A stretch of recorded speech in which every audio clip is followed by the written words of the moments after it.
जोहार आंजम जम पेड़ा हर को नोआ आदि सावता चैनल पासा सिखन तेहेन दो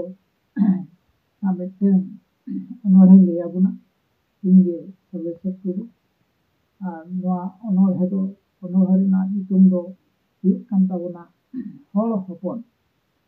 अनोहे नितुम दो हल हपन आदो आदि दिन हुइना नोंका जाओ वीडियो को बालिंग अपलोड दया कावा आलिंग दिन ऑपरेटर को कटिंग हो कमी काजल को व्यस्त लेना आराम हो जाओ जहां तीन लगा को दो हालिंग गोलो बड़ा को उनका लेकाते कटिंग बड़ा काट दिया तो जहां तो दुर्यो बड़ी रे सही केना और उनका लेकाते ना बनी तो मने का आना अब को रिश्ते हो लगी से नेल चो लगी से अड़ी अड़ी नुकना ना वो अनोहे को और अब नागाम कहानी को एमान को हाँ दिगन हजुआ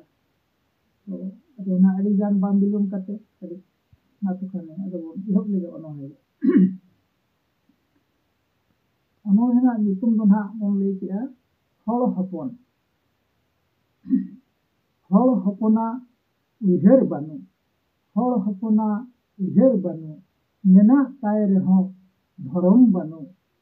बीर बुरु गाजाव दारे नाणी बीर बुरु गाजाव दारे नाणी मेना को पेरे हाणु गाणी आमगे आदिम बानु ताम जाति आर हल को लेखा बाम जेरेदा बाती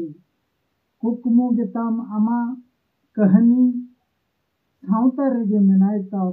पाट रानी रुआ हसु आमा लेता लेता आमगे लेलहा खेरवा रोग आजार आमा मारांग बोझा आतु दिसम रेगे मेना कोताम ओझा लाफांग रेगे पतियो आमा गुरु क्वा अरी गुजु रेहम आम ठेन भावना बानु सारी लेभा ओल खोबा आम कोकलो उरुम बानु ताम शहर बाजार रे मेना हासपाताल ओलो अकील ज्ञान आमा अड़ी चोटरे ओलो अकील ज्ञान आमा अड़ी चोटरे धरम लेकान धन दुरी किसेन अपनार हायरे धरम लेकान धन दुरी किसेन अपनार हायरे नोआ खातो मचा हाँ अनोरे दो नोडे गिन दिगिते मातुकान आपे आजम काते इन पता कोन अड़ी अड़ी या गुणमान गॉड